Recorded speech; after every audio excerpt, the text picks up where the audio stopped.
ਸਾਹਿਬ ਜੀ। ਸਤਨਾਮ ਸ੍ਰੀ ਵਾਹਿਗੁਰੂ ਸਾਹਿਬ ਜੀ। ਧਰ ਜੀਅਰੇ ਕਟੇਕ ਤੋਂ ਲਾਹੇ ਵਡਾਨੀ ਆਸ। ਨਾਨਕ ਨਾਮ ਧਿਆਈਐ ਕਾਰਜ ਆਵੈ ਰਾਸ।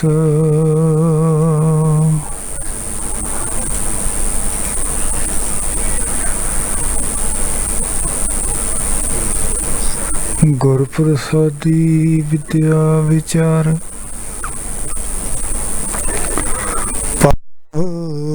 ਪੜੋ ਪਾਵੈ ਮਾਨ।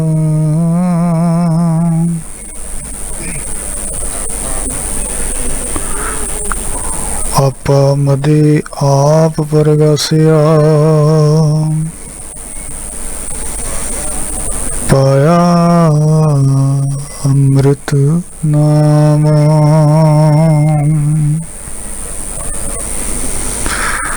ਕਰਤਾ ਤੂੰ ਮੇਰਾ ਜਜਮਾਨ। ਇੱਕ ਦਖਣਾ ਹੋਂ ਤੈ ਪਹਿ ਮੰਗੋ। ਦੇ ਆਪਣਾ ਨਾਮ। ਦੁਸ਼ਟ ਵਿਕਾਰੀ ਦੁਰਮਤ ਭਾਗੀ ਐਸਾ ਬ੍ਰਹਮ ਗਿਆਨ। ਜਲ ਥਲ ਚਾਵਲ ਜਤ ਸਤ ਚਾਵਲ ਦਿਆ ਕਣਕ ਕਰ ਪਾਵਨ ਪਾਤੀ ਧਾਨ।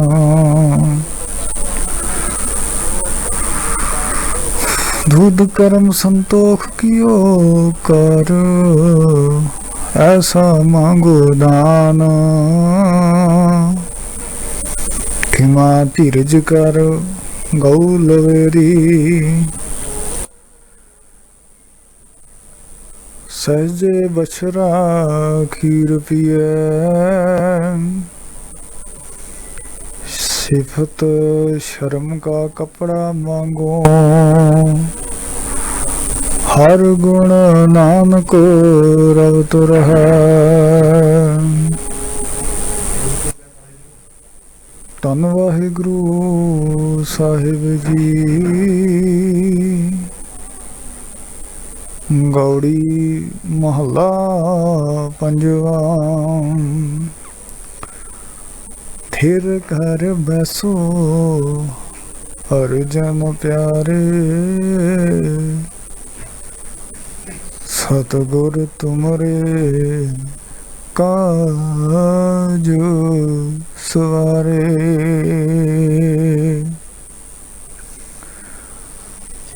ਥਿਰ ਕਰ ਬੈਸੋ ਹਰਿ ਜਨ ਪਿਆਰੇ। ਸਤਿਗੁਰ ਤੁਮਰੇ ਕਾਜ ਸਵਾਰੇ। ਰਹਾਉ। ਦੁਸ਼ਟ ਦੂਤ ਪਰਮੇਸ਼ਰ ਮਾਰੇ। ਜਨ ਕੀ ਪੈਜ ਰਾਖੀ ਕਰਤਾਰੇ। ਬਾਦਸ਼ਾਹ ਸ਼ਾਹ ਸਭ ਵਸ ਕਰ ਦੀਨੇ। ਅੰਮ੍ਰਿਤ ਨਾਮ ਮਹਾ ਰਸ ਪੀਨੇ।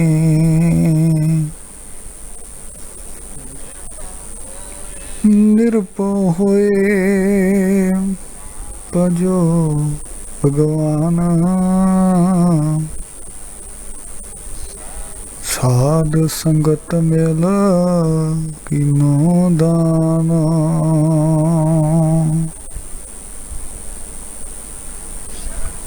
ਸ਼ਰਨ ਪਰੇ प्रभ अंतरजामी।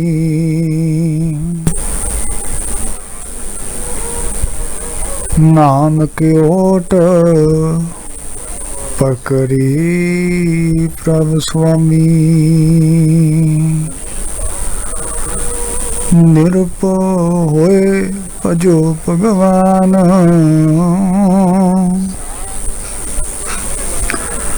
साध संगत मिल की माना। शरण परे प्रभ अंतरजामी। नानक ओट पकड़ी प्रभ स्वामी।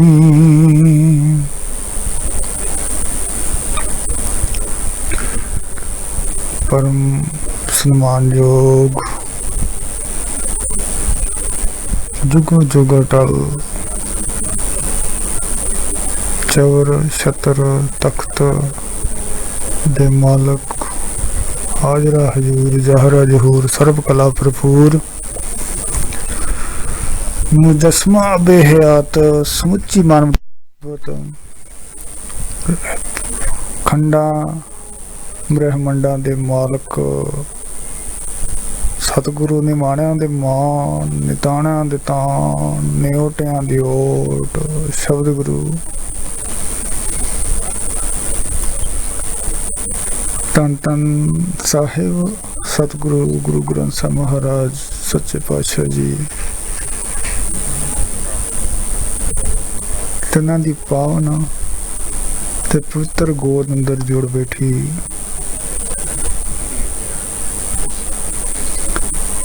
ਅਤੇ चैनल दे मीडिया राही देशां विदेशां ते घरां विच बैठ के सतगुरु जी दी मुबारक बाणी नाल सांझ बना रहे गुरु प्यारे गुरु सवारे अति सत्कारयोग सत्संगी जनों वड्डे भागां वाले हो। साहिब जी दी अमृतमय बाणी नाल सांझ बना के इस मनुखा जन्म नूं सफलियां बनाउण लई उद्यम उपराले कर रहे हो। उस अकाल पुरख वाहिगुरु जी ने अपार कृपा की है जो अमृत वेले तो हुण तक सतगुरु सच्चे पातशाह जी दी पावन सजी हुए दीवाना दी हाजरी भरदे होया आप जी ने गुरमति विचारां नाल जिथे सांझ बनाउण दा यतन कीता है दास तो पहला जो भी जथा आप जी नूं गुरबाणी कीर्तन राही निहाल कर रहे सी।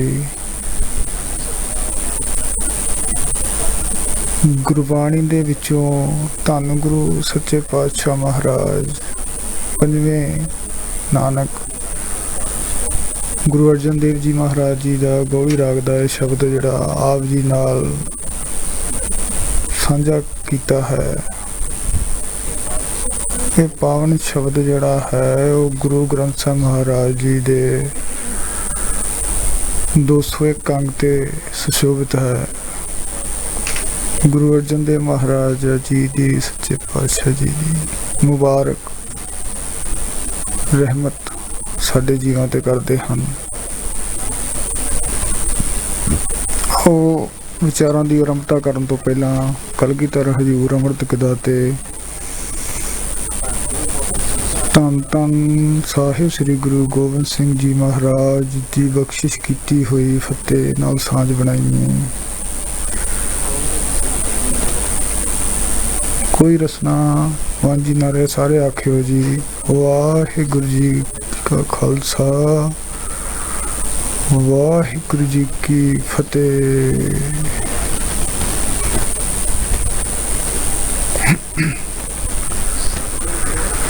सतगुरु गुरु अर्जन देव जी महाराज जी ने इस पावन मुबारक शब्द विच मनुख दे भटकदे होए मन नूं अपने निजी घर विच टिक जाण दी बात कही है। ਤੇ ਨਾਲ ਹੀ ਇਸ਼ਾਰਾ ਵੀ ਮਹਾਰਾਜ ਨੇ ਕੀਤਾ ਹੈ ਕਿ ਜੇ ਤੂੰ ਆਪਣੇ ਨਿੱਜ ਘਰ ਵਿੱਚ ਟਿਕ ਜਾਏਗਾ,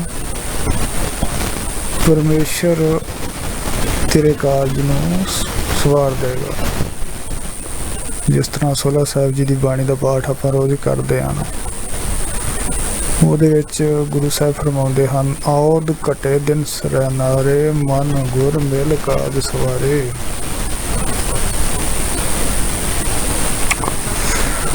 ਐਸਾ ਜੀਵਨ ਦਾ ਕਿਹੜਾ ਕੰਮ ਹੈ, ਕਾਜ ਹੈ, ਜਿਹਦੇ ਵੱਲ ਸਤਿਗੁਰੂ ਇਸ਼ਾਰਾ ਕਰਦੇ ਹਨ ਕਿ ਜੀਵਨ ਦਾ ਕਾਜ ਜਿਹੜਾ ਹੈ ਗੁਰੂ ਨਾਲ ਮਿਲ ਕੇ ਸਵਾਰ ਲੈ। ਜਦੋਂ ਮਹਾਰਾਜ ਦੀ ਬਾਣੀ ਆਪਾਂ ਪੜ੍ਹਦੇ ਹਾਂ ਤੇ ਕਾਜ ਵੱਲ ਇਸ਼ਾਰਾ ਕਰਦੇ ਹੋਏ ਗੁਰੂ ਸਾਹਿਬ ਕਹਿੰਦੇ ਹਨ ਕਿ ਮਨੁੱਖ ਦਾ ਸਭ ਤੋਂ ਉੱਤਮ ਕਾਜ ਜਿਹੜਾ ਉਹ ਕਿਹੜਾ ਹੈ, ਭਈ ਪ੍ਰਾਪਤ ਮਾਨਕ ਦੇਹਰੀਆ, ਗੋਬਿੰਦ ਮਿਲਨ ਕੀ ਤੇਰੀ ਬਰੀਆ। ਪਰਮੇਸ਼ਰ ਨਾਲ ਮਿਲ ਕੇ ਕਾਜ ਤਾਂ ਹੀ ਸਵਾਰਿਆ ਜਾ ਸਕਦਾ ਜੇ ਤੂੰ ਆਪਣੇ ਨਿੱਜੀ ਘਰ ਵਿੱਚ ਟਿਕ ਜਾਏਗਾ। ਉਹ ਤੇਰੇ ਅੰਦਰ ਹੀ ਰਹਿੰਦਾ, ਇਸ ਕਰਕੇ ਅੰਦਰ ਟਿਕਣ ਦੀ ਕੋਸ਼ਿਸ਼ ਕਰ। ਗੁਰੂ ਸਾਹਿਬ ਦੀ ਬਾਣੀ ਤੇ ਵਿਚਾਰਧਾਰਾ ਇਸ ਗੱਲ ਦੇ ਸਮਰਥਕ ਨੇ। ਪਰਮੇਸ਼ਰ ਜਿਹੜਾ ਨਾ, ਜਿਹਨੂੰ ਆਪਾਂ ਲੱਭ ਰਹੇ ਹਾਂ ਬਾਹਰ, ਉਹ ਸਮੁੱਚੀ ਬ੍ਰਹਮੰਡੀ ਹੋਂਦ ਵਿੱਚ ਆਪਣਾ ਪਸਾਰ ਕੇ ਬੈਠਾ ਹੋਇਆ ਹੈ ਸਾਰਿਆਂ ਦੇ ਵਿੱਚ। ਬਸ ਅਗਿਆਨਤਾ ਕਹਿ ਲਓ, ਬੇਸਮਝੀ ਕਹਿ ਲਓ ਕਿ ਇਸ ਅਗਿਆਨਤਾ ਤੇ ਬੇਸਮਝੀ ਕਰਕੇ ਮਨੁੱਖ ਦੀ ਜਿੰਨੀ ਵੀ ਦੌੜ ਹੈ ਉਹ ਬਾਹਰ ਹੈ, ਵੀ ਮੈਂ ਬਾਹਰੋਂ ਇਸ ਚੀਜ਼ ਨੂੰ ਲੱਭਣਾ, ਉਹ ਆਪਣੇ ਅੰਦਰ ਝਾਤੀ ਨਹੀਂ ਮਾਰਦਾ। ਜਦੋਂ ਕਿ ਮਹਾਰਾਜ ਦੀ ਬਾਣੀ ਕਹਿੰਦੀ ਹੈ ਕਿ ਜੋ ਬ੍ਰਹਮੰਡੇ ਸੋਈ ਪਿੰਡੇ, ਜੋ ਖੋਜੇ ਸੋ ਪਾਵੈ। ਜਿਹੜਾ ਰੱਬ ਪਰਮੇਸ਼ਰ ਬ੍ਰਹਮੰਡ ਤੇ ਸਾਰੀ ਸ੍ਰਿਸ਼ਟੀ ਵਿੱਚ ਵਿਚਰਿਆ ਰਮਿਆ ਹੋਇਆ ਹੈ, ਉਹ ਸਾਡੇ ਅੰਦਰ ਵੀ ਰਵਿਆ ਹੋਇਆ ਹੈ, ਉਹ ਸਾਡੇ ਅੰਦਰ ਵੀ ਹੈ। ਮਹਾਰਾਜ ਕਹਿੰਦੇ ਨੇ, ਜਿਸ ਨਾਲ ਜਲ ਨਿਧ ਕਾਰਨ ਤੁਮ ਜਗ ਆਏ, ਸੋ ਅੰਮ੍ਰਿਤ ਗੁਰ ਪਾਹੀ ਜੀਓ। ਸੋਡੋ ਵੇਸ ਭੇਖ ਚਤੁਰਾਈ, ਦੁਬਦਾਏ ਫਲ ਨਾਹੀ ਜੀਓ। ਮਨ ਰੇ ਥਿਰ ਰਹੋ, ਮਤ ਕਤ ਜਾਹੀ ਜੀਓ। ਪਾਰ ਢੂੰਡਤ ਬਹੁਤ ਦੁੱਖ ਪਾਵੈ, ਘਾਟ ਅੰਮ੍ਰਿਤ ਪਰਮਾਰ।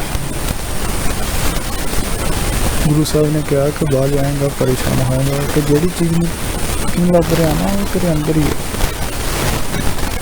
ਪਰ ਇੱਕ ਤ੍ਰਿਸ਼ਨਾ ਵਸ ਹੋ ਤੂੰ ਗੁਰੂ ਗ੍ਰੰਥ ਸਾਹਿਬ ਮਹਾਰਾਜ ਜੀ ਦੀ ਬਾਣੀ ਦੇ ਵਿੱਚ ਲਿਖਿਆ ਹੈ, ਮ੍ਰਿਗ ਦੀ ਉਦਾਹਰਨ ਦੇ ਕੇ, ਕਸਤੂਰੀ ਉਹਦੀ ਧੁਨੀ ਵਿੱਚ ਹੈ, ਘਰ ਹੀ ਅੰਮ੍ਰਿਤ ਭਰਪੂਰ ਹੈ, ਜੋ ਮਿਰਗ ਨਾ ਜਾਣੇ। ਉਹ ਨਾਭੀ ਵਿੱਚ ਉਹਦੀ, ਪਰ ਉਹ ਜਾਣਦਾ ਨਹੀਂ ਹੈ। ਦੂਜੀ ਐਗਜ਼ਾਮਪਲ ਹਜ਼ੂਰ ਨੇ ਮ੍ਰਿਗ ਦੀ ਵਰਤੀ ਆ ਕਿ ਮ੍ਰਿਗ ਮਾਰੂਥਲ ਰੇਗਿਸਤਾਨ ਦੇ ਵਿੱਚ ਪਾਣੀ ਦੀ ਪਿਆਸ ਨਾਲ ਭਟਕ ਰਿਹਾ ਹੁੰਦਾ, ਉਹਨੂੰ ਪਾਣੀ ਨਹੀਂ ਮਿਲਦਾ। ਜਦੋਂ ਸੂਰਜ ਚਮਕਦਾ ਹੈ ਤੇ ਰੇਤ ਦੇ ਕਣ ਚਮਕਦੇ ਆ, ਉਹਨੂੰ ਝੋਲਾ ਪੈ ਜਾਂਦਾ ਕਿ ਜਿਵੇਂ ਪਾਣੀ ਹੁੰਦਾ, ਪਰ ਉੱਥੇ ਪਾਣੀ ਨਹੀਂ ਹੁੰਦਾ, ਉਹ ਰੇਤ ਚਮਕ ਰਹੀ ਹੁੰਦੀ ਆ। ਉਹ ਪਾਣੀ ਕਿੱਥੋਂ ਮਿਲੂਗਾ? ਸਾਨੂੰ ਵੀ ਕਈ ਵਾਰੀ ਨਾ ਬਾਹਰ ਇਹ ਭੁਲੇਖਾ ਪੈਂਦਾ ਵਾ ਕਿ ਸੁੱਖ ਜਿਹੜਾ ਨਾ ਉਹ ਬਾਹਰ ਆ, ਅਸੀਂ ਲੱਭਣ ਦੀ ਕੋਸ਼ਿਸ਼ ਕਰਦੇ ਹਾਂ, ਭਟਕਦੇ, ਪਰ ਜਿਹੜਾ ਸੁੱਖ ਬਾਹਰ ਹੈ ਹੀ ਨਹੀਂ ਆ, ਉਹ ਸਾਨੂੰ ਮਿਲੂਗਾ ਕਿਵੇਂ? ਤੇ ਇੰਨੀ ਕੋਸ਼ਿਸ਼ ਕਰਨ ਦੇ ਬਾਵਜੂਦ ਸਾਡੀ ਭਟਕਣਾ ਜਿਹੜੀ ਆ ਨਾ, ਉਹ ਜਿਉਂ ਦੀ ਤਿਉਂ ਬਣੇ ਰਹਿੰਦੀ, ਕਿਉਂਕਿ ਬਾਹਰ ਲੱਭ ਰਹੇ ਉੱਥੇ ਹੈ ਹੀ ਨਹੀਂ ਆ। ਹੋਰ ਭੱਟ ਸਾਹਿਬ ਜੀ ਦੀ ਬਾਣੀ ਆਪਾਂ ਗੁਰੂ ਗ੍ਰੰਥ ਸਾਹਿਬ ਵਿੱਚੋਂ ਜਦੋਂ ਪੜ੍ਹਦੇ ਆ ਨਾ, 11 ਭੱਟ ਆ, 11 ਭੱਟ ਜਿਹੜੇ ਆ ਉਹ ਇੱਕੋ ਖਾਨਦਾਨ ਦੇ ਨਾਲ ਸੰਬੰਧ ਰੱਖਦੇ ਆ। ਉਸ ਇਹਨਾਂ ਸਾਰਿਆਂ ਦੀ ਜਿਹੜੀ ਅਗਵਾਈ ਕਰ ਰਿਹਾ ਨਾ ਉਹ ਭੱਟ ਸਾਹਿਬ, ਉਹਨਾਂ ਦੇ ਵੱਡੇ ਵਡੇਰੇ, ਉਹਨਾਂ ਨੇ ਗੁਰੂ ਅਮਰਦਾਸ ਸਾਹਿਬ ਜੀ ਮਹਾਰਾਜ ਕੋਲ ਜਦੋਂ ਉਹ ਪਹਿਲੀ ਵਾਰੀ ਆਏ ਸੀ ਨਾ ਗੋਇੰਦਵਾਲ ਦੀ ਧਰਤੀ ਤੇ, ਉੱਥੇ ਆਣ ਕੇ ਉਹਨਾਂ ਨੇ ਅਰਦਾਸ ਕੀਤੀ ਸੀ ਕਿ ਰਹੇ ਹੋ ਸੰਤ ਹੋ ਟੋਲ ਸਾਧ ਬੋ ਸੇ ਤੇਰੇ ਡਿੱਠੇ, बरस एक हो फिर किन्ने नह पर चलायो, कहते हो कहते रहत को खुशी ना आयो। हर नाम छोड़ दूजे लगे, तिनके गुण हो क्या कहूँ, गुरदेव मिलायो भख्या, ज्यों रखे त्यों रहो। वो कहते महाराज बहुत लभ के वेख्या, वेद फोल ले, पुराण फोल ले, सिमरत फोल ले, दुनिया भर दे धर्म ग्रंथ जड़े आ ना उन्हां नूं खोज लिया, ते इन्हां दे जड़े लिखण वाले रचनहार आ ना उन्हां नूं वेख्या, सन्यासियां नूं वेख लिया, त्यागियां नूं वेख लिया, ब्रह्म ज्ञानी नूं वेख लिया, किहनूं नहीं वेख्या। ਜਿਹੜੀ ਚੀਜ਼ ਅਸੀਂ ਲੱਭ ਰਹੇ ਨਾ ਪਰ ਸਾਨੂੰ ਮਿਲੀ ਨਹੀਂ। ਅੰਦਰ ਦੀ ਜਿਹੜੀ ਭੁੱਖ ਆ ਨਾ, ਸ਼ਾਂਤੀ ਹੈ ਜਿਹੜੀ, ਉਹ ਕਿਸੇ ਕੋ ਨਹੀਂ ਹੈਗਾ, ਇਹਨਾਂ ਕਿਸੇ 'ਚ ਨਹੀਂ ਹੈਗਾ। ਸਾਨੂੰ ਸੀ ਕਿ ਇਹ ਬੰਦੇ ਧਾਰਮਿਕ ਆ, ਇਹ ਧਰਮ ਗ੍ਰੰਥ ਲਿਖਣ ਵਾਲੇ ਆ, ਇਹਨਾਂ ਦਾ ਜੀਵਨ ਬੜਾ ਉੱਚਾ ਹੋਏਗਾ। ਪਰ ਜਦੋਂ ਕੋਲ ਜਾ ਕੇ ਵੇਖਿਆ ਕੀ ਮਿਲਿਆ, ਕਹਿਤੇ ਹੋ ਕਹਿਤੇ ਰਹਿਤ ਕੋ ਖੁਸ਼ੀ ਨਾ ਆਇਓ। ਗੱਲਾਂ ਜਿੰਨੀਆਂ ਮਰਜ਼ੀ ਕਰਾ ਲਓ ਮਿੱਠੀਆਂ ਮਿੱਠੀਆਂ, ਧਾਰਮਿਕ ਪਹਿਰਾਵਾ, ਧਾਰਮਿਕ ਚਿੰਨ੍ਹ, ਪਰ ਜਦੋਂ ਉਹਨਾਂ ਦੇ ਜੀਵਨ ਨੂੰ ਆਪਾਂ ਵੇਖਦੇ ਹਾਂ ਨਾ, ਜੋ ਤੇ ਜੋ ਕਰ ਰਿਹਾ, ਕਹਿਣੀ ਤੇ ਕਰਨੀ ਵਿੱਚ ਬਹੁਤ ਫਰਕ ਆ, ਜ਼ਮੀਨ ਅਸਮਾਨ ਦਾ ਫਰਕ ਆ। ਫਿਰ ਸਾਨੂੰ ਇਵੇਂ ਵੀ ਲੱਗਦਾ ਕਿ ਇਹਨਾਂ ਨਾਲੋਂ ਆਮ ਬੰਦੇ ਚੰਗੇ ਆ, ਧਾਰਮਿਕ ਬੰਦਿਆਂ ਦੇ ਨਾਲੋਂ ਉਹ ਫਿਰ ਵੀ ਠੀਕ ਆ। ਕਿਉਂਕਿ ਧਰਮ ਦਾ ਬਾਣਾ ਪਾ ਕੇ ਨਾ ਬੰਦੇ ਨੂੰ ਇਹੋ ਜਿਹਾ ਝੋਲਾ ਪੈਂਦਾ ਕਿ ਮੈਨੂੰ ਹੁਣ ਲਾਇਸੈਂਸ ਮਿਲ ਗਿਆ ਧਰਮ ਦਾ, ਮੈਂ ਜੋ ਮਰਜ਼ੀ ਕਰ ਸਕਦਾ। ਪਰਮੇਸ਼ਰ ਦਾ ਭੈਣ ਨਹੀਂ ਰਹਿੰਦਾ, ਕੋਈ ਅਦਬ ਨਹੀਂ ਰਹਿੰਦਾ, ਕੋਈ ਡਰ ਨਹੀਂ ਰਹਿੰਦਾ, ਉਹ ਬੇਫਿਕਰਾ ਹੋ ਕੇ ਵਿਚਰਦਾ। ਫਿਰ ਆਖਿਆ ਕਿ ਜਦੋਂ ਅਸੀਂ ਐਸੇ ਲੋਕਾਂ ਦੇ ਨੇੜੇ ਹੁੰਦੇ ਆ ਨਾ, ਸਾਨੂੰ ਉਦੋਂ ਲੱਗਦਾ ਕਿ ਜੋ ਇਹ ਕਹਿ ਰਹੇ ਆ ਇਹਨਾਂ ਦੇ ਜੀਵਨ ਵਿੱਚ ਨਹੀਂ ਆ। ਇਸੇ ਕਰਕੇ ਮਹਾਰਾਜ ਨੇ ਬਾਣੀ 'ਚ ਆਖਿਆ, ਸਿੰਬਲ ਰੁੱਖ ਜਿਹੜਾ ਉਹਦੇ ਵਾਲੀ ਗੱਲ ਆ, ਸਿੰਬਲ ਰੁੱਖ ਵਾਲੀ ਗੱਲ ਆ। ਗੱਲਾਂ ਬੜੀਆਂ ਨੇ ਪਰ ਜੀਵਨ ਦੇ ਅੰਦਰ ਵਿੱਚ ਨਾ ਉਹ ਜਿਹੜੀ ਕੁਆਲਿਟੀ ਹੋਣੀ ਚਾਹੀਦੀ ਉਹ ਹੈ ਨਹੀਂ ਆ। ਗੁਰੂ ਅੰਗਦ ਸਾਹਿਬ ਜੀ ਕਹਿੰਦੇ ਨੇ, ਸੰਸਾਰ ਦੇ ਵਿੱਚ ਦੋ ਚੀਜ਼ਾਂ ਤੇ ਦੋਵੇਂ ਬੰਦੇ ਨੂੰ ਗਵਾਉਣੀਆਂ ਪੈਂਦੀਆਂ, ਪਾਪ ਵੀ ਕਮਾਉਣੇ ਪੈਂਦੇ ਆ ਤੇ ਧਰਮ ਵੀ ਕਮਾਉਣਾ ਪੈਂਦਾ। ਕਈ ਵਾਰ ਸੰਸਾਰ 'ਚ ਇਵੇਂ ਹੁੰਦਾ ਕਿ ਜਦੋਂ ਅਸੀਂ ਧਰਮ ਕਮਾਉਂਦੇ ਆ ਨਾ, ਧਰਮ ਅਸੀਂ ਕਮਾਉਂਦੇ ਨਹੀਂ, ਚੰਗਾ ਕੰਮ ਅਸੀਂ ਕਰਦੇ ਨਹੀਂ, ਪਰ ਸਾਡੇ ਮਨ ਵਿੱਚ ਹੁੰਦਾ ਕਿ ਸਾਨੂੰ ਕੋਈ ਚੰਗਾ ਆਖੇ। ਮਾੜੇ ਕੰਮ ਕਰਦੇ ਆ, ਜਦੋਂ ਕੋਈ ਸਾਨੂੰ ਮਾੜਾ ਆਖੇ ਫਿਰ ਸਾਨੂੰ ਦੁੱਖ ਹੁੰਦਾ ਕਿ ਸਾਨੂੰ ਮਾੜਾ ਕੋ ਕਹਿੰਦਾ। ਉੱਥੇ ਸਾਡੀ ਭਾਵਨਾ ਇਹ ਹੁੰਦੀ ਆ ਕਿ ਤੁਸੀਂ ਗਲਤੀ ਕਿਉਂ ਕੀਤੀ। ਸਾਡਾ ਜਿਹੜਾ ਆਰਗੂਮੈਂਟ ਅੱਗੋਂ ਇਹ ਹੁੰਦਾ ਕਿ ਅਸੀਂ ਕੀਤੀ ਨਹੀਂ ਸੀ, ਕਰਵਾ ਲਈ ਗਈ ਆ। ਸਤਿਗੁਰੂ ਕਹਿੰਦੇ ਨੇ ਕਿ ਤੇਰੇ ਤੇ ਇੰਨਾ ਵੀ ਕੰਟਰੋਲ ਨਹੀਂ ਕਿ ਤੂੰ ਆਪਣੇ ਜੱਤ ਸੱਪ ਨੂੰ ਕਾਇਮ ਰੱਖ ਸਕੇ। ਤੈਨੂੰ ਕਿਸੇ ਨੇ ਆਖਿਆ ਤੇ ਤੂੰ ਕਰ ਲਿਆ ਹੈ, ਤੇਰਾ ਆਪਣੇ ਆਪ ਤੇ ਫਿਰ ਕੰਟਰੋਲ ਕੀ ਆ, ਕਾਹਦੀ ਤੇਰੀ ਜ਼ਿੰਦਗੀ ਆ ਜੇ ਤੂੰ ਕਿਸੇ ਦੇ ਮੁਤਾਬਿਕ ਹੀ ਚੱਲਣਾ ਹੋਵੇ। ਗੁਰੂ ਗ੍ਰੰਥ ਸਾਹਿਬ ਮਹਾਰਾਜ ਜੀ ਦੀ ਬਾਣੀ ਦੇ ਵਿੱਚ ਭੱਟ ਸਾਹਿਬ ਮਹਾਰਾਜ ਕਹਿੰਦੇ ਹਨ, ਕੋਈ ਵੀ ਸਾਡੇ ਮਨ ਨੂੰ ਨਾ ਪਤਿਆ ਨਹੀਂ ਸਕਿਆ, ਕਿਨੇ ਨੇ ਪਰਚੋ ਲਾਇਓ। ਅਸੀਂ ਹਰ ਇੱਕ ਚੀਜ਼ ਦਾ ਭਰਮਟ ਕਰਕੇ ਵੇਖਿਆ, ਵੇਦ ਪੁਰਾਣ ਸਿਮਰਤ ਸਾਰਾ ਕੁਝ ਖੋਜ ਕੇ ਵੇਖਿਆ। ਜਿਹੜੀ ਚੀਜ਼ ਅਸੀਂ ਲੱਭ ਰਹੇ ਹਾਂ, ਜਗਿਆਸਾ ਸੀ ਜਿਹੜੀ ਚੀਜ਼ ਦੀ ਮਨ ਵਿੱਚ, ਉਹ ਸਾਨੂੰ ਕਿੱਥੋਂ ਮਿਲੀ? ਗੁਰੂ ਕੋਲ ਮਿਲੀ ਆਣਗੇ। ਹੈਰਾਨੀ ਦੀ ਗੱਲ ਤੁਸੀਂ ਇਹ ਵੇਖੋ ਕਿ ਜਿਹੜੇ ਭੱਟ ਸਾਹਿਬ ਮਹਾਰਾਜ ਸੀ, ਸਾਹਿਬਾਨ ਸੀ ਨਾ, ਉਹ ਦੁਨੀਆ ਦੇ ਤਮਾਮ ਲੋਕਾਂ ਨੂੰ ਛੱਡ ਕੇ ਕਿਹਦੀ ਸ਼ਰਨ ਆਏ? ਗੁਰੂ ਦੀ ਸ਼ਰਨ। ਗੁਰੂ ਸਾਹਿਬ ਮਹਾਰਾਜ ਕੋਲ ਆਏ। ਉਹ ਖੋਜੀ ਸੀ, ਉਹ ਖੋਜ ਵਿੱਚ ਆਏ। ਜਿਹੜਾ ਬੰਦਾ ਖੋਜੀ ਹੋਵੇ ਨਾ, ਉਹਨੂੰ ਟਾਈਮ ਜ਼ਰੂਰ ਲੱਗ ਜਾਂਦਾ, ਦਿਨ ਸਾਲ ਲੱਗ ਜਾਂਦੇ, ਪਰ ਉਹ ਆਪਣੀ ਮੰਜ਼ਿਲ 'ਤੇ ਪਹੁੰਚ ਜਾਂਦਾ। ਅਸੀਂ ਨਾ ਖੋਜੀ ਸਾਂ ਤੇ ਨਾ ਹੀ ਕੁਝ ਲੱਭਣ ਤੁਰੇ ਸਾਂ। ਇਸ ਕਰਕੇ ਹੋਇਆ ਇੰਝ ਕਿ ਉਹ ਸਾਰਾ ਕੁਝ ਛੱਡ ਕੇ ਇੱਥੇ ਆਏ, ਤੇ ਅਸੀਂ ਇੱਥੋਂ ਦਾ ਸਾਰਾ ਕੁਝ ਛੱਡ ਕੇ ਪੰਡਤਾਂ ਦੇ ਕੋਲ, ਸਾਧਾਂ ਦੇ ਕੋਲ, ਬਾਬਿਆਂ ਦੇ ਕੋਲ, ਜੋਸ਼ੀਆਂ ਦੇ ਕੋਲ ਸਾਨੂੰ ਕੁਝ ਮਿਲੇਗਾ ਉੱਥੋਂ। ਉਹਨਾਂ ਨੂੰ ਪ੍ਰਭਾਵਿਤ ਕੀਤਾ ਜੀਵਨ ਨੇ। ਅਸੀਂ ਰੀਝਦੇ ਹਾਂ ਪਹਿਰਾਵਿਆਂ 'ਤੇ, ਮੋਮੋ ਠਗਣੀਆਂ ਗੱਲਾਂ ਉੱਤੇ। ਸਾਡੇ ਨਾਲ ਕੋਈ 4 ਮਿੰਟ ਗੱਲ ਕਰ ਲਏ, ਅਸੀਂ ਆਪਣਾ ਸਾਰਾ ਕੁਝ ਲੁਟਾਉਣ ਨੂੰ ਤਿਆਰ ਹੋ ਜਾਂਦੇ ਹਾਂ। ਇਸ ਬੰਦੇ ਵਰਗਾ ਕੋਈ ਹੈ ਹੀ ਨਹੀਂ। ਸੱਚਮੁੱਚ ਹੀ ਉਹਨੂੰ ਰੱਬ ਸਮਝ ਲੈਂਦੇ ਹਾਂ ਕਿ ਸੱਚਮੁੱਚ ਇਹੋ ਹੀ ਰੱਬ ਆ। ਅਸੀਂ ਬੰਦਿਆਂ ਨੂੰ ਰੱਬ ਬਣਾਤਾ। ਸਤਿਗੁਰੂ ਮਹਾਰਾਜ ਐਸੇ ਭਟਕਦੇ ਹੋਏ ਮਨੁੱਖਾਂ ਨੂੰ ਆਪਣੇ ਨਿਜ ਘਰ ਟਿਕਣ ਦੀ ਸਲਾਹ ਦੇਣਗੇ ਤੇ ਕਹਿਣਗੇ ਕਿ ਪਰਮੇਸ਼ਰ ਦੀਆਂ ਦਾਤਾਂ, ਕੁਦਰਤੀ ਤਾਕਤਾਂ ਬੰਦਿਆ ਤੇਰੇ ਅੰਦਰ ਆ। ਆਪਣੇ ਅੰਦਰ ਦੀ ਤਾਕਤ ਨੂੰ ਪਛਾਣਨ ਦੀ ਕੋਸ਼ਿਸ਼ ਕਰ। ਗੁਰੂ ਅਮਰਦਾਸ ਮਹਾਰਾਜ ਜੀ ਨੇ ਆਖਿਆ, ਘਰ ਹੀ ਮਹਿ ਅੰਮ੍ਰਿਤ ਭਰਪੂਰ ਹੈ, ਪਰ ਮਨਮੁਖਾਂ ਸਾਧ ਨਾ ਪਾਇਆ। ਅਸੀਂ ਜੀਵਨ ਪੜ੍ਹਦੇ ਹਾਂ ਕਿ ਗੁਰੂ ਸਾਹਿਬ ਮਹਾਰਾਜ ਇੱਕ ਐਸੇ ਮਨੁੱਖ ਕੋਲ ਗਏ ਜਿਹੜਾ ਠੱਗੀਆਂ ਮਾਰਦਾ। ਸਤਿਗੁਰੂ ਜੀ ਨੇ ਕਿਸੇ ਨੂੰ ਆਖਿਆ ਕਿ ਮੈਂ ਤਲੰਬੇ ਪਿੰਡ ਜਾਣਾ ਚਾਹੁੰਦਾ। ਗੁਰੂ ਸਾਹਿਬ ਨੇ ਜਦੋਂ ਲੋਕਾਂ ਨੂੰ ਇਹ ਕਿਹਾ ਨਾ, ਲੋਕਾਂ ਨੇ ਪੁੱਛਿਆ ਕਿ ਉੱਥੇ ਕੀ ਕਰੋਗੇ? ਤਲੰਬਾ ਜਿਹੜਾ ਉਹ ਉਦੋਂ ਸੱਜਣ ਦੇ ਨਾਂ 'ਤੇ ਨਾ ਮਸ਼ਹੂਰ ਸੀ। ਜਦੋਂ ਤਲੰਬੇ ਦਾ ਨਾਂ ਲੈਣਾ ਤੇ ਉਹਦੀ ਤਸਵੀਰ ਸਾਹਮਣੇ ਆ ਜਾਣੀ ਕਿ ਧਰਮ ਦੇ ਨਾਂ ਤੇ ਕਿਵੇਂ ਇੱਕ ਬੰਦਾ ਦੂਜਿਆਂ ਨੂੰ ਲੁੱਟਦਾ, ਵੱਢਦਾ ਤੇ ਖੂਹ 'ਚ ਸੁੱਟ ਦਿੰਦਾ। ਫਿਰ ਲੋਕਾਂ ਨੇ ਆਖਿਆ ਉੱਥੇ ਕੀ ਕਰਨ ਜਾਓਗੇ? ਗੁਰੂ ਸਾਹਿਬ ਕਹਿੰਦੇ ਮੈਂ ਸੱਜਣ ਕੋਲ ਜਾਣਾ। ਉਹ ਕਹਿੰਦੇ ਉਹ ਬੰਦਾ ਨਹੀਂ ਠੀਕ। ਲੋਕੀ ਕਹਿੰਦੇ ਉਹ ਠੱਗ ਆ, ਉੱਥੇ ਕੀ ਲੈਣ ਜਾਓਗੇ ਤੁਸੀਂ?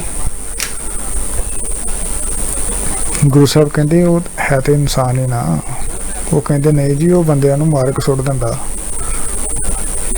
ਮਹਾਰਾਜ ਨੇ ਆਖਿਆ ਕਿ ਮਾੜੇ ਨੂੰ ਮਾੜੇ ਕਹੀ ਜਾਣਾ, ਗੰਦਗੀ ਨੂੰ ਗੰਦਗੀ ਕਹੀ ਜਾਣਾ, ਇਹਦੇ ਨਾਲ ਗੰਦਗੀ ਸਾਫ਼ ਨਹੀਂ ਹੋਣੀ। ਗੰਦਗੀ ਨੂੰ ਸਾਫ਼ ਕਰਨ ਵਾਸਤੇ ਉਹਦੇ ਵਿੱਚ ਵੜਨਾ ਪੈਣਾ।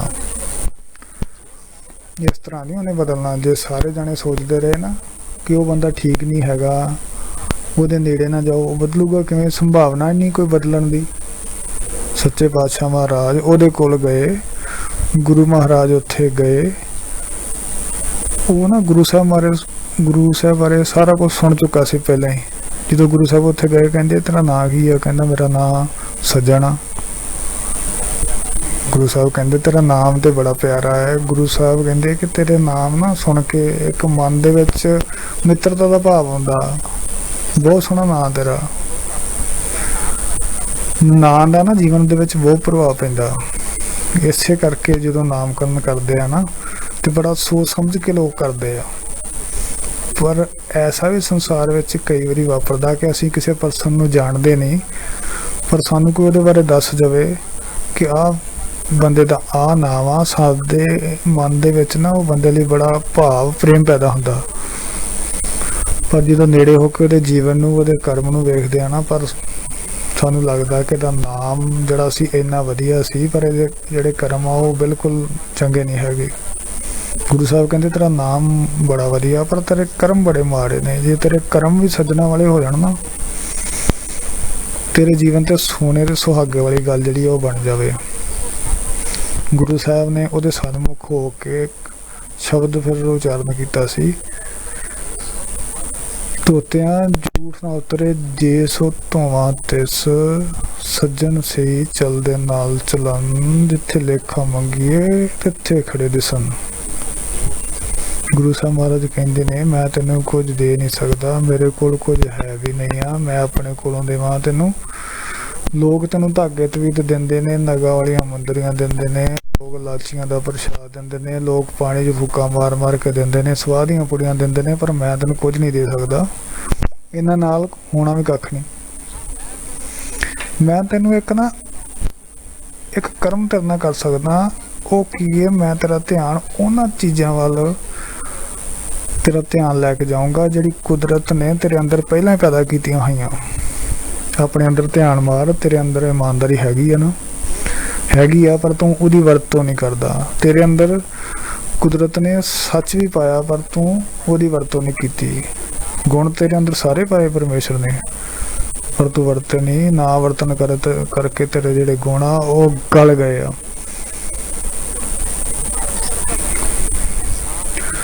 ਹਰ ਵਿਸਰਤ ਤੇਰੇ ਗੁਣ ਗਲਿਆ।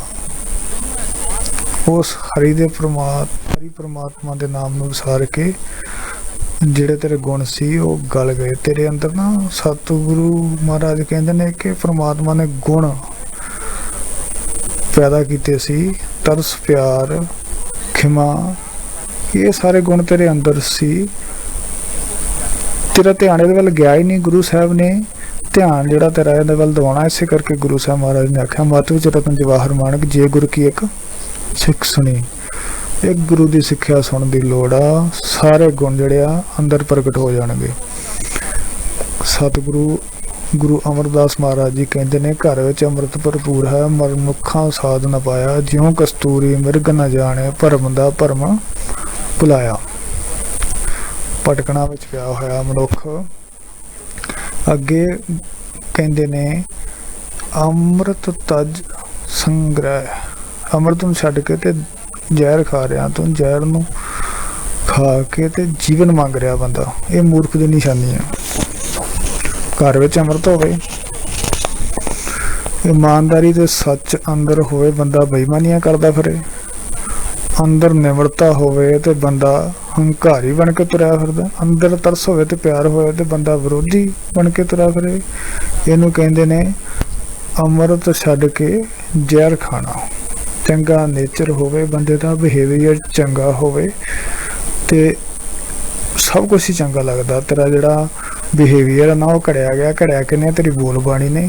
ਪਰ ਸਾਹਿਬ ਜੀ ਕਹਿੰਦੇ ਨੇ ਕਰਤੇ ਆਪ ਖੁਆਇਆ। ਐਸੇ ਬੰਦੇ ਜਿਹੜੇ ਨਾ ਉਹ ਕਰਤੇ ਦੇ ਨਾਮ ਤੋਂ ਖੁੱਜ ਜਾਂਦੇ ਨੇ। ਗੁਰੂ ਦੇ ਰਾਹ ਤੇ ਚੱਲ ਕੇ ਵਿਰਲਿਆਂ ਨੂੰ ਸੋਝੀ ਪੈਂਦੀ ਆ। ਗੁਰੂ ਦਾ ਨਾਮ ਕੀ ਆ?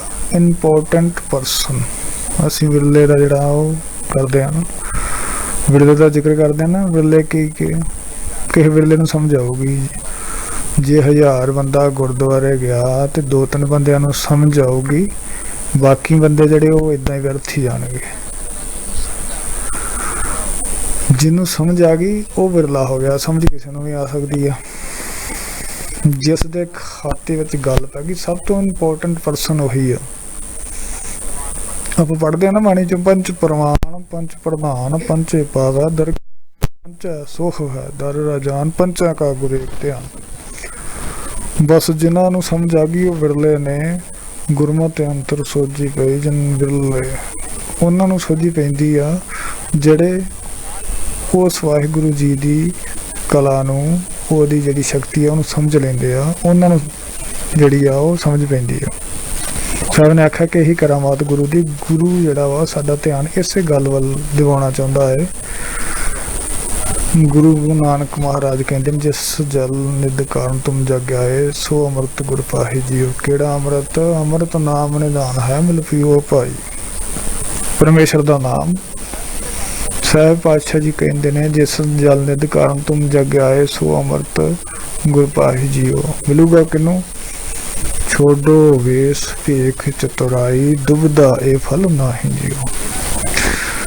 ਜਿਹੜਾ ਵੇਸ ਤੇ ਜਿਹੜਾ ਭੇਖ ਤੂੰ ਧਾਰਨ ਕੀਤਾ ਨਾ, ਇਹਨੂੰ ਛੱਡ ਦੇ। ਭੇਖ ਕਿਹਨੂੰ ਕਹਿੰਦੇ ਆ? ਭੇਖ ਦਾ ਮਤਲਬ ਇਕੱਲਾ ਕੱਪੜਾ ਜਿਹੜਾ ਪਾਇਆ ਉਹ ਨਹੀਂ ਹੁੰਦਾ। ਭੇਖ ਦਾ ਮਤਲਬ ਉਹ ਚੀਜ਼ ਆ ਜਿਹੜੀ ਅਸਲੀਅਤ ਤੋਂ ਉਲਟ ਹੋਵੇ। ਮਹਾਰਾਜ ਨੇ ਕਿਹਾ ਸੀ ਨਾ ਨੰਗੇ ਸਾਧੂਆਂ ਨੂੰ, ਤੁਸੀਂ ਸਿਰਫ ਭੇਖ ਧਾਰਨ ਕੀਤਾ ਹੋਇਆ। ਨਾਂਗੇ ਕਿਹੜੇ ਕੱਪੜੇ ਪਾਉਂਦੇ ਆ? ਭੇਖ ਦਾ ਅਰਥ ਕੱਪੜੇ ਨਹੀਂ ਹੈਗਾ। ਭੇਖ ਦਾ ਅਰਥ ਆ ਅਸਲੀਅਤ ਤੋਂ ਉਲਟ ਕਰਨ। ਜੇ ਕੋਈ ਟੀਚਰ ਆਪਣੇ ਆਪ ਨੂੰ ਟੀਚਰ ਕਹਿ ਰਿਹਾ, ਜੇ ਟੀਚਰ ਵਾਲੇ ਉਹਦੇ 'ਚ ਗੁਣ ਨਹੀਂ ਹੈਗੇ ਤੇ ਉਹ ਭੇਖ ਆ। ਸਾਧਕ ਹੋਣ ਨਾਲ ਕੋਈ ਸਾਧ ਨਹੀਂ ਬਣ ਜਾਂਦਾ। ਜੇ ਸਾਧ ਵਾਲੇ ਗੁਣ ਨਾ ਹੋਣ ਤੇ ਉਹ ਭੇਖ ਆ। ਜੇ ਧਾਰਮਿਕ ਹੋਣ ਵਾਲੇ ਮੇਰੇ 'ਚ ਗੁਣ ਨਾ ਹੋਣ ਤੇ ਧਰਮ ਕੀ ਆ? ਧਰਮੀ ਕੀ ਆ? ਭੇਖ ਆ। ਸਾਹਿਬ ਕਹਿੰਦੇ ਨੇ ਛੋਡੋ ਵੇਸ ਭੇਖ ਚਤੁਰਾਈ ਦੁਬਦਾ ਇਹ ਫਲ ਨਾਹੀਂ ਜੀਓ। ਵਿੱਚ ਇਸ ਕੀਮਤੀ ਵਸਤੂ ਨੂੰ ਤੂੰ ਪ੍ਰਾਪਤ ਨਹੀਂ ਕਰ ਸਕਦਾ। ਦੁਚਿੱਤੇਪਨ ਵਿੱਚ ਪੈ ਕੇ ਤੂੰ ਪ੍ਰਾਪਤ ਨਹੀਂ ਕਰ ਸਕਦਾ। ਕਿਵੇਂ? ਮਨ ਰੇ ਥਿਰ ਰਹੋ ਮਤ ਕਤ ਜਾਹੀ ਜੀਓ। ਜੇ ਤੂੰ ਕਹੇ ਮੈਂ ਅੰਦਰ ਹੀ ਰਵਾਂ ਬਾਹਰ ਵੀ ਰਵਾਂ ਤੇ ਇੱਦਾਂ ਮਿਲੇ, ਇੱਦਾਂ ਨਹੀਂ ਮਿਲੂਗਾ। ਥਿਰ ਕਰ, ਨਿਜ ਘਰ ਵਿੱਚ ਟੇਕ, ਅੰਤਰਾਤਮਿਕ ਟੇਕ। ਬਾਹਰ ਢੂੰਡਤ ਬਹੁਤ ਦੁੱਖ ਪਾਵੇ, ਬਾਹਰ ਅੰਮ੍ਰਿਤ ਕਟ ਮਾਹੀ ਜੀ। ਔਗਣ ਛੋੜ ਗੁਣਾ ਕੋ ਧਾਵੋ ਕਰੇ ਔਗਣ ਪਛਤਾਏ ਹੀ ਜੀਓ। ਔਗਣ ਛੱਡ ਤੇ ਗੁਣਾ ਨੂੰ ਇਕੱਠੇ ਕਰ। ਪਰ ਸੰਸਾਰ ਇਹ ਸਾਰੀ ਰੂਪ ਰੇਖਾ ਤੋਂ ਉਲਟ ਚੱਲ ਰਿਹਾ। ਲੋਕ ਔਗਣ ਕੀ ਬੰਨੇ ਗੱਠੜੀ ਗੁਣ ਨਵੇਂ ਹੰਦੇ ਕੋਏ। ਜਿਹੜੇ ਔਗਣ ਆ ਉਹ ਲੋਕ ਇਕੱਠੇ ਕਰ ਰਹੇ। ਕਿਸੇ ਬੰਦੇ ਨੇ ਨਾ 100 ਗੱਲਾਂ ਜਿਹੜੀਆਂ ਕੀਤੀਆਂ, ਉਹਦੇ ਵਿੱਚੋਂ 99 ਜਿਹੜੀਆਂ ਉਹ ਸਹੀ ਸੀ, ਇੱਕ ਗਲਤ ਸੀ। ਅਸੀਂ ਇੱਕ ਨੂੰ ਫੜ ਕੇ ਬਹਿ ਜਾਵਾਂਗੇ ਵੀ ਆਹ ਗਲਤ ਕਿਉਂ ਕਹੀ। ਇਹ ਕੀ ਔਗਣ ਇਕੱਠੇ ਕਰਦੇ। ਧਰਮ ਸਥਾਨ ਤੇ ਆ ਕੇ ਆਮ ਸਮਾਜ ਵਿੱਚ ਵਿਚਰਦੇ ਹਾਂ, ਸੰਗਤ ਵਿੱਚ ਆ ਕੇ ਸਾਡਾ ਫੋਕਸ ਕਿੱਥੇ ਰਹਿੰਦਾ ਕਿ ਬੰਦਾ ਗਲਤੀ ਜਿਹੜੀ ਆ ਉਹ ਕਿੱਥੇ ਕਰ। ਇਹੀ ਚੀਜ਼ ਜਿਹੜੀ ਆ ਇਹ ਸਾਡਾ ਬਿਹੇਵੀਅਰ ਜਿਹੜਾ ਉਹਨੂੰ ਪ੍ਰਗਟ ਕਰਦੇ ਆ। ਜਿਹੜੀ ਅਸੀਂ ਜੋ ਵੀ ਆਪਾਂ ਕਮਾ ਰਹੇ ਹਾਂ, ਜਿਹੜੀ ਇਨਵੈਸਟਮੈਂਟ ਹੋ ਰਹੀ, ਉਹੀ ਪੂੰਜੀ ਮਿਲੇਗੀ ਸਾਨੂੰ। ਸਾਹਿਬ ਨੇ ਆਖਿਆ ਕਿ ਅਵਗਣ ਛੋੜ ਗੁਣਾ ਕੋ ਧਾਵੋ ਕਰੇ ਔਗਣ ਪਛਤਾਹੀ ਜੀਓ। ਸਾਰੇ ਅਫਸਰ ਕੀ ਸਾਰ ਨਾ ਜਾਣੇ। ਸਾਰੇ ਅਫਸਰ ਦਾ ਮਤਲਬ ਕੀ ਹੈ ਭਲਾ? ਕਿ ਤੇਰੇ ਜੀਵਨ ਵਾਸਤੇ ਚੰਗੀ ਚੀਜ਼ ਕਿਹੜੀ ਆ ਤੇ ਮਾੜੀ ਚੀਜ਼ ਕਿਹੜੀ ਆ ਤੂੰ ਜਾਣਦਾ ਹੀ ਨਹੀਂ ਹੈਗਾ। ਇਹ ਨਿਸ਼ਾਨੀ ਜਿਹੜੀ ਆ ਨਾ ਇਹ ਸਾਖਤ ਦੀ ਆ। ਜਾਣੇ ਨਾ ਹੀ ਜੀਤ ਔਰ ਹਾਰ ਇਹ ਬਲੇਵਾ ਸਾਖਤ ਸੰਸਾਰ। ਜਿਹੜਾ ਬੰਦਾ ਆਪਣੇ ਜੀਵਨ ਦੀ ਜਿੱਤ ਕਾਹਦੇ 'ਚ ਹਾਰ ਕਾਹਦੇ 'ਚ ਇਹੋ ਨਹੀਂ ਜਾਣਦਾ ਉਹ ਸਖਤ। ਪਾਤਸ਼ਾਹ ਜੀ ਕਹਿੰਦੇ ਨੇ ਸਾਰੇ ਅਫਸਰ ਕੀ ਸਾਰ ਨਾ ਜਾਣੇ। ਅੰਦਰ ਜਿਹੜੀਆਂ ਨਾ ਅੰਦਰ ਮੈਲ ਆ, ਕਾਹਦੀ ਮੈਲ ਆ? ਲੋਭ ਦੀ, ਝੂਠ ਦੀ, ਲਾਲਚ ਦੀ। ਇਹ ਸਾਰੀ ਜਿਹੜੀ ਮੈਲ ਆ ਇਹ ਤੇਰੇ ਅੰਦਰ ਆ, ਇਹ ਪਾਣੀ ਨਾਲ ਕਦੀ ਵੀ ਸਾਫ਼ ਨਹੀਂ ਹੋਣੀ। ਪਾਣੀ ਨਾਲ ਮਿੱਟੀ ਸਾਫ਼ ਹੋ ਸਕਦੀ ਆ, ਡਸਟ ਸਾਫ਼ ਹੋ ਸਕਦੀ ਆ। ਝੂਠੇ ਬੰਦੇ ਨੂੰ ਮਹਾਰਾਜ ਕਹਿੰਦੇ ਨੇ ਤੂੰ ਚੁਗਲੀ ਕਰ। ਕਾਹਦੀ ਚੁਗਲੀ ਕਰ? ਸੱਚ ਦੀ। ਨਾਨਕ ਚੁਗਲੀਆਂ ਸੱਚੀਆਂ ਜੇ ਭਰ ਜਾਣਾ ਹੋਏ। ਸੱਚ ਦੀ ਜਿਹੜੀ ਚੁਗਲੀ ਆ ਉਹ ਕਰ। ਲਾਲਚ ਵਾਲੇ ਨੂੰ ਮਹਾਰਾਜ ਨੇ ਆਖਿਆ ਬ੍ਰਾਹਮਣ ਚੁਗਲੀ ਸੰਤੋਖ ਕੀ ਗਿਰੀ ਕਰ ਸਤਿਗਾਨ। ਕੀ ਕਰ? ਸੰਤੋਖ ਦੀ ਚੁਗਲੀ, ਸੱਚ ਦੀ ਚੁਗਲੀ ਕਰੇਗਾ ਤੇ ਫਿਰ ਹੀ ਝੂਠ ਦੀ ਮੈਲ ਉਤਰ ਸਕਦੀ ਹੈ। ਅੰਤਰ ਮੈਲ ਲੋਭ ਵੋ ਝੂਠੇ, ਬਾਹਰ ਨਾਮੋ ਕਾਹੇ ਜੀਓ। ਬਾਹਰ ਨਾਉਣ ਦਾ ਕੋਈ ਫਾਇਦਾ ਨਹੀਂ। ਨਿਰਮਲ ਨਾਮ ਜਪੋ ਸਤ ਗੁਰਮਤਿ, ਅੰਤਰ ਕੀ ਗਤ ਤਾਹੀ ਜੀਓ। ਜੇ ਅੰਤਰ ਦੀ ਗਤ ਕਰਨਾ ਚਾਹਨਾ ਤੇ ਨਿਰਮਲ ਬਣ। ਨਿਰਮਲ ਨਾਮ ਜਪੋ ਮਨ ਮੇਰੇ ਸਤ। ਫਿਰ ਕੀ ਆਖਿਆ? ਪਰ ਹਰ ਲੋਭ ਕੂੜ ਤਿਆਗੋ। ਜਿਹੜਾ ਇਹ ਲਾਲਚ ਨਾ, ਝੂਠਾ ਨਿੰਦਿਆ ਜਿਹੜੀ ਆ ਇਹਨੂੰ ਛੱਡ ਦਿਓ। ਗੁਰ ਵਚਨ ਨੂੰ ਫਲ ਪਾਓ ਜਿਉਂ ਭਾਵ ਵਚਨ ਰੱਖ ਵਰਜੀ। ਗਿਆਨ ਨਾਨਕ ਸ਼ਬਦ ਸਲਾਹੀ ਜੀ। ਗੁਰੂ ਮਹਾਰਾਜ ਕਹਿੰਦੇ ਨੇ ਇਹ ਅਕਾਲ ਪੁਰਖ ਜਿਉਂ ਤੈਨੂੰ ਪਾਉਂਦਾ ਉਵੇਂ ਰੱਖ। ਮੈਂ ਤੇਰੇ ਨਾਮ ਦੀ ਸਿਫਤ ਸਲਾਹ ਕਰਨਾ ਚਾਹੁੰਦਾ।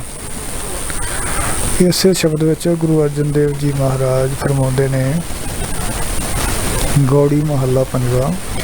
ਫਿਰ ਘਰ ਬੈਸੋ ਹਰ ਜਨ ਪਿਆਰੇ, ਸਤਿਗੁਰ ਤੁਮਰੇ ਕਾਜ ਸਵਾਰੇ। ਮੇਰੇ ਮਨ ਤੂੰ ਨਿਜ ਘਰ ਵਿੱਚ ਟਿਕ ਜਾ। ਤੇਰੇ ਜੀਵਨ ਦਾ ਇੰਪੋਰਟੈਂਟ ਕਾਜ ਜਿਹੜਾ ਵਾ ਨਾ, ਗੋਬਿੰਦ ਮਿਲਣ ਕੀ ਇਹ ਤੇਰੀ ਬਰੀਆ। ਇਹ ਕਾਜ ਕਿਵੇਂ ਹੋਊਗਾ? ਸਤਿਗੁਰ ਤੁਮਰੇ ਕਾਜ ਸਵਾਰੇ। ਨਿਜ ਘਰ ਵਿੱਚ ਟਿਕੇਗਾ, ਪਰਮੇਸ਼ਰ ਦੇ ਮਿਲਾਪ ਦਾ ਇਹ ਤੇਰਾ ਜਿਹੜਾ ਕਾਜ ਆ ਗੁਰੂ ਸਵਾਰ ਦੇਗਾ। ਸਤਿਗੁਰ ਤੁਮਰੇ ਕਾਜ ਸਵਾਰੇ। ਇਹ ਰਾਹ ਵਾਲਾ ਬੰਦ ਸੀ ਨਾ। ਸਾਹਿਬ ਜੀ ਕਹਿੰਦੇ ਨੇ ਦੁਸ਼ਟ ਦੂਤ ਪਰਮੇਸ਼ਰ ਮਾਰੇ, ਜਨ ਕੀ ਪੈਜ ਰੱਖੀ ਕਰਤਾਰੇ। ਪਰਮੇਸ਼ਰ ਨੇ ਦੁਸ਼ਟਾਂ ਨੂੰ ਤੇ ਦੂਤਾਂ ਨੂੰ ਪੰਜਾਂ ਵਿਕਾਰਾਂ ਨੂੰ ਮਾਰ ਮੁਕਾਇਆ। ਪੰਜੇ ਵਿਕਾਰ ਗੁਰਬਾਣੀ ਦੇ ਵਿੱਚ ਨਾ ਵਿਕਾਰਾਂ ਨੂੰ ਮਾਰਨ ਦਾ ਮਤਲਬ ਆ ਕਿ ਜਿਹੜਾ ਨੈਗੇਟਿਵ ਪ੍ਰਭਾਵ ਆ ਉਹਨੂੰ ਖਤਮ ਕਰਨਾ। ਜਿਵੇਂ ਵੈਦ ਜ਼ਹਿਰ ਨੂੰ ਮਾਰ ਕੇ ਦੀਵਾਰ ਬਣਾਉਂਦੇ ਆ ਨਾ, ਜਿਵੇਂ ਸੰਖੀਆ ਮਾਰਨਾ ਕਹਿੰਦੇ ਨਾ। ਵੈਦ ਜਿਹੜੇ ਆ ਉਹ ਜ਼ਹਿਰ ਨੂੰ ਮਾਰ ਕੇ ਤੇ ਬੰਦੇ ਦੀ ਦਵਾਈ ਬਣਾ ਦਿੰਦੇ ਆ, ਰੋਗ ਦੀ ਦਵਾਈ ਬਣਾ ਦਿੰਦੇ ਆ। ਨੈਗੇਟਿਵ ਪ੍ਰਭਾਵ ਨੂੰ ਮਾਰ ਕੇ ਤੇ ਪੋਜ਼ੀਟਿਵ ਪ੍ਰਭਾਵ ਨੂੰ ਦਵਾਈ ਦੇ ਵਿੱਚ ਪਾ ਕੇ ਫਿਰ ਰੋਗ ਠੀਕ ਕਰ ਦਿੰਦੇ। ਨੈਗੇਟਿਵ ਇਫੈਕਟ ਜਿਹੜਾ ਉਹ ਖਤਮ ਹੋ ਜਾਂਦੇ। ਦੁਸ਼ਟ ਦੂਤ ਪਰਮੇਸ਼ਰ ਮਾਰੇ। ਪਰਮੇਸ਼ਰ ਨੇ ਕੀ ਕਰਤਾ? ਦੁਸ਼ਟ ਦੇ ਦੂਤ ਮਾਰ ਕੇ ਜਨ ਕੀ ਪੈਜ ਰੱਖੀ ਕਰਤਾਰ। ਕਰਤਾਰ ਨੇ ਜਨ ਦੀ ਜਿਹੜੀ ਆ ਉਹ ਪੈਜ ਰੱਖ ਲਈ, ਇੱਜ਼ਤ ਰੱਖ ਲਈ। ਜਦੋਂ ਗੁਰੂ ਪੰਜਾਂ ਵਿਸ਼ਿਆਂ ਤੇ ਵਿਕਾਰਾਂ ਨੂੰ ਮਾਰ ਕੇ ਮੁਕਾ ਦਿੰਦਾ ਨਾ, ਉਹ ਸਾਡੀ ਇੱਜ਼ਤ ਰੱਖ ਲੈਂਦਾ। ਆਪਾਂ ਬਾਣੀ 'ਚ ਪੜ੍ਹਦੇ ਹਾਂ ਨਾ, ਗੁਰ ਪੂਰੇ ਮੇਰੀ ਰਾਖ ਲਈ, ਅੰਮ੍ਰਿਤ ਨਾਮ ਦੇ ਮੈਂ ਜਿਨ੍ਹਾਂ ਜਨਮ ਜਨਮ ਕੀ ਮੈਲ ਗਈ। ਨਿਵਰੇ ਦੂਤ ਦੁਸ਼ਟ ਗੁਰਪੁਰੇ ਕਾ ਜਪਿਆ ਜਾਪ, ਕਹਾਂ ਕਹੇ ਕੋਈ ਬੇਚਾਰਾ ਪ੍ਰਭ ਮੇਰੇ ਕਾ ਵੱਡ ਪ੍ਰਤਾਪ। ਸਿਮਰ ਸਿਮਰ ਸਿਮਰ ਸੁਖ ਪਾਇਆ, ਚਰਨ ਕਮਲ ਰਖ ਮਨ ਮਾਹੀ। ਤਾਂ ਕਿ ਸਰਨ ਪਰਿਓ ਨਾਨਕ ਦਾਸ, ਚਾਹਾਂ ਤੇ ਉੱਪਰ ਕੋ ਨਾਹੀ। ਗੁਰ ਮੇਰੀ ਨਾ ਇੱਜ਼ਤ ਰੱਖ ਲੈਂਦਾ, ਗੁਰ ਪੂਰੇ ਮੇਰੀ ਰੱਖ ਲਈ। ਜਨ ਕੀ ਪੈਜ ਰੱਖੀ ਕਰਤਾਰੇ। ਸੇਵਕ ਕੌਣ ਸੀ? ਜਨ ਕੌਣ ਆ? ਹਰ ਜਨ ਐਸਾ ਚਾਹੀਏ ਜੈਸਾ ਹਰ ਹੀ ਹੋਏ। ਉਹ ਸੇਵਕ ਜਿਹੜਾ ਪਰਮੇਸ਼ਰ ਦਾ ਰੂਪ ਬਣ ਗਿਆ, ਉਹਦੀ ਪੈਜ ਰੱਖ ਲਈ ਮਹਾਰਾਜ ਨੇ। ਸਾਹਿਬ ਕੀ ਕਹਿੰਦੇ ਨੇ? ਬਾਦਸ਼ਾਹ ਸ਼ਾਹ ਸਭ ਬਸ ਕਰ ਦਿੰਦੇ। ਗੁਰੂ ਨੇ ਸਾਰਿਆਂ ਨੂੰ ਆਪਣੇ ਜਬਤੇ 'ਚ ਰੱਖਿਆ ਹੋਇਆ। ਬਾਦਸ਼ਾਹ ਪਰਮੇਸ਼ਰ ਨੇ ਆਪਣੇ ਸੇਵਕ ਨੂੰ ਸ਼ਾਹ ਤੇ ਬਾਦਸ਼ਾਹ ਵੱਲੋਂ ਬੇਮੁਹਤਾਜ ਕਰਤਾ। ਉਹ ਕਿਸੇ ਦੀ ਮੁਹਤਾਜਗੀ ਨਹੀਂ ਕਰਦੇ, ਉਹ ਕਿਸੇ ਤੇ ਡਿਪੈਂਡ ਨਹੀਂ ਹੈਗੇ। ਅੰਮ੍ਰਿਤ ਨਾਮ ਮਹਾਰਸ ਪੀਨੇ। ਪਰਮੇਸ਼ਰ ਦੇ ਸੇਵਕ ਜਿਹੜੇ ਆ ਨਾ, ਉਹ ਪਰਮੇਸ਼ਰ ਦਾ ਆਤਮਿਕ ਜਲ ਪੀਣ ਵਾਲਾ ਜਿਹੜਾ ਉਹ ਆਨੰਦ ਲੈਂਦੇ ਹਨ, ਉਹੀ ਪੀਂਦੇ ਅੰਮ੍ਰਿਤ ਮਹਾਰਸ ਪੀਂਦੇ ਆ। ਨਿਰਭਉ ਹੋਏ ਭਜੋ ਭਗਵਾਨ, ਡਰ ਤੋਂ ਰਹਿਤ ਹੋ ਕੇ ਉਸ ਅਕਾਲ ਪੁਰਖ ਮਹਾਰਾਜ ਦੀ ਉਸਤਤ ਕਰੋ, ਚਿੰਤਨ ਕਰੋ। ਸਾਧ ਸੰਗ ਮਿਲ ਕੀਨੋ ਦਾਨ। ਸੰਗਤ ਵਿੱਚ ਰੱਖ ਕੇ ਗੁਰੂ ਸਾਹਿਬ ਨੇ ਉਹਨਾਂ ਨੂੰ ਜਿਹੜਾ ਨਾਮ ਦਾ ਦਾਨ ਆ ਉਹ ਦੇ ਦਿੱਤਾ, ਨਾਮ ਦਾ ਦਾਨ। ਫਿਰ ਆਖਿਆ ਸ਼ਰਨ ਪਰੇ ਪ੍ਰਭ ਅੰਤਰਜਾਮੀ, ਨਾਨਕ ਓਟ ਪਕੜੀ ਪ੍ਰਭ ਸੁਆਮੀ। ਗੁਰੂ ਪਰਮੇਸ਼ਰ ਜਿਹੜਾ ਨਾ, ਉਹ ਅੰਤਰ ਦੀ ਜਿਹੜੀ ਮੈਲ ਆ ਉਹਨੂੰ ਧੋ ਦਿੰਦਾ। ਮੈਂ ਪਰਮੇਸ਼ਰ ਦਾ ਜਿਹੜਾ ਪੱਲਾ ਨਾ ਉਹ ਘੁੱਟ ਕੇ ਫੜ ਕੇ ਤੇ ਨਿਜ ਘਰ ਜਿਹੜਾ ਵਾ ਉਹਦੇ ਵਿੱਚ ਵਾਸਾ ਪਾ ਲਿਆ। ਗੁਰੂ ਸਾਹਿਬ ਨੇ ਮੈਨੂੰ ਨਿਜ ਘਰ ਵਿੱਚ ਟਿਕਾ ਦਿੱਤਾ। ਗੁਰੂ ਸਾਹਿਬ ਨੇ ਪੰਜਾਂ ਵਿਸ਼ਿਆਂ ਵਿਕਾਰਾਂ ਤੋਂ ਮੇਰੀ ਰੱਖਿਆ ਕੀਤੀ ਤੇ ਮੈਂ ਆਪਣੇ ਜੀਵਨ ਦੇ ਕਾਰਜ ਦੇ ਵਿੱਚ, ਜਿਸ ਨੂੰ ਗੁਰੂ ਸਾਹਿਬ ਨੇ ਆਖਿਆ ਸੀ ਕਿ ਭਈ ਪ੍ਰਾਪਤ ਮਾਨਕ ਦੇ ਰਿਹਾ ਗੋਬਿੰਦ ਮਿਲਨ ਕੀ ਹੈ ਤੇਰੀ ਬਰੀਆ, ਇਹ ਕਾਰਜ ਨੂੰ ਸੰਪੂਰਨ ਕੀਤਾ। ਗੁਰੂ ਸਾਹਿਬ ਕਿਰਪਾ ਕਰਨ ਸਾਡੇ ਦਾ ਜੀਵਨ ਦਾ ਵੀ ਇਹ ਜਿਹੜਾ ਕਾਰਜ ਹੈ ਨੇਪਰੇ ਚੜ ਜਾਵੇ। ਗੁਰੂ ਸਾਹਿਬ ਕਿਰਪਾ ਕਰਨ ਹੋਈਆਂ ਭੁੱਲਾਂ ਗਲਤੀਆਂ ਦੀ ਖਿਮਾ ਗੁਰੂ ਸਾਹਿਬ ਬਖਸ਼ਣ ਯੋਗ ਹੈ, ਬਖਸ਼ ਲੈਣਗੇ। ਬੁਲਾਓ ਫਤਿਹ ਜੀ। ਵਾਹਿਗੁਰੂ ਜੀ ਕਾ ਖਾਲਸਾ, ਵਾਹਿਗੁਰੂ ਜੀ ਕੀ ਫਤਿਹ।